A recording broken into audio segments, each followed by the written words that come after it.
Hi, I'm Tim. Welcome to Watchbox, and thanks for logging on. If you love this watch, email me, tmosso@thewatchbox.com. It's in the description below. It is your purchase and pricing email question line for buying this or any watch you see on any Watchbox platform. Please reach out to me directly. Email tmosso@thewatchbox.com for pricing. Today, we're discussing a 2022 limited edition of 15 pieces, a special series for Henne Jewelers of Pittsburgh by NOMOS Glashütte. This is the NOMOS Zurich Weltzeit Henne Jewelers limited edition. The watch is steel, 39.9 millimeters in diameter by 11.1 millimeters thick. It has a 49.5 millimeter lug-to-lug dimension with a 20 millimeter spacing between the lugs. NOMOS has done a lot of regional and dealer special editions, so you'll find a lot of variants floating around, but of those, and I've experienced many, this is one of the most physically attractive, as it doesn't jump out at you as a custom piece for a dealer. On my 16 centimeter circumference wrist, the watch wears well. I would recommend it for wrists as small as 15 centimeters circumference, but no smaller, because the NOMOS Zurich case, designed by Hannes Wettstein, has broad and prominent lugs that really do push right out to the edge of my wrist. And if your wrist is smaller than 15 centimeters, you're going to get some unsightly overlap. That said, the watch is fairly thin and it should fit underneath most cuffs. The strap is a lovely light gray, and you can see this is a brand new NOMOS factory strap.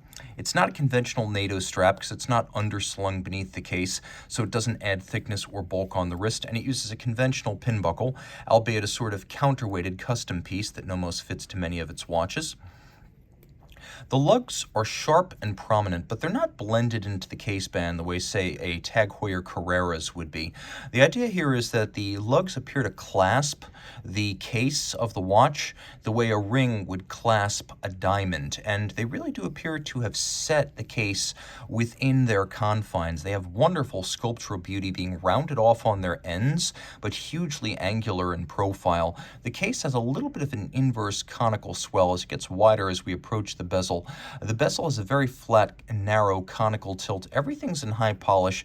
You can see there is a push register for changing your current city of record. That sits up at 12 o'clock on the dial. And of course, because this is the Henne Jewelers edition, Pittsburgh is illuminated in bright yellow. That is the home of Henne Jewelers. By the way, if you like limited editions, you always want the first or the last, and this is 15 of 15, which I find very cool. You can also see Henne Jewelers limited edition on the back, and then subtly the Henne H on the crown itself. The crown, as well as the push register, shouldered to give a little bit more visual mass, visual substance to them, as well as protection against shearing. And then we have a matching nickel anthracite dial, so everything here is really quite nicely coordinated color-wise. As you can see, we have a sunken track where those reference cities live, and you have an index up at 12 o'clock where you put your current reference city. And the way this works is as you change your reference city, the watch does all the math for you. Now, there are 24 principal time zones in the world, so there are 24 reference cities or regions. Of course, the watch is also a travel time watch. In a sense, it's really a hybrid of a world time and a dual time. So if I want to set something, like for example, the time of my home, whatever that may be, I set it right here in 24-hour format, so I know whether I'm looking at AM or PM, and then I use a little stepping trigger on the flank to displace the hour hand without moving the reference ring. So that's how you make fine adjustments. You can see everything's a matte finish and media blasted. We have little rectangular indices for the individual hours. There's a concentric pattern on the subseconds. We have baton-style hands that are faceted down their center for better contrast. A few welcome yellow highlights. We turn it all over, and when this watch first came out, it had a NOMOS movement, but not NOMOS's proprietary swing system, which was the combination of the balance wheel, the hairspring, and the escapement. This does have the NOMOS swing system.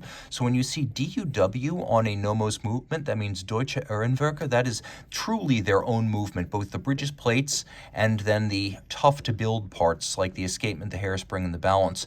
It's an automatic winder with a 42-hour power reserve. As you can see, it does feature a stop seconds function, or it's really a hacking function.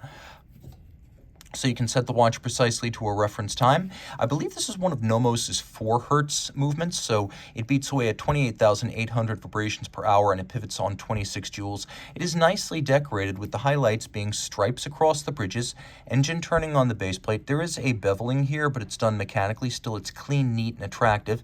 There's satination on the micro adjustment and stud holder, as well as on the wheels of the train. Real fire blued screws. We also have black polished screws. If you take a close look, you can see that we have a lovely extended swan's neck style click spring and then a satinated click adjacent to prevent the barrel from running backwards. And the ratchet wheel atop the barrel has been beautifully double solarized, which is very impressive to the eye. And my understanding is that at NOMOS there are artisans who only finish these little parts, and that is their specialty. That is done by hand.